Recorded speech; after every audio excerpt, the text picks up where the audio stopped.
Good day, everyone. So today we will be presenting our project, which is online shopping, isang e-commerce company. Then sa project namin, gumamit kami ng tatlong topology, 3-star ring topology.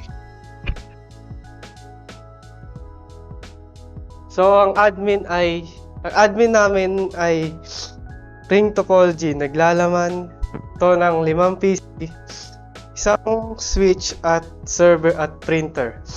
Sa customer naman, ang ginamit namin topology ay 3 topology. Naglalaman ng 4 na PC at isang server. Yung bilang 20 naman po, yung shipping delivery team namin, naglalaman po ng switch, PC, server at printer.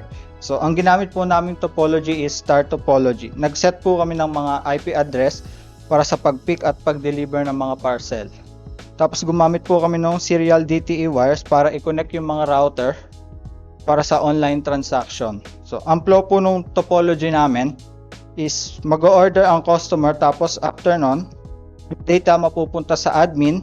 Then pag na-confirm na yung order, pupunta na po siya sa shipping delivery team para ma-deliver yung mga order sa customer.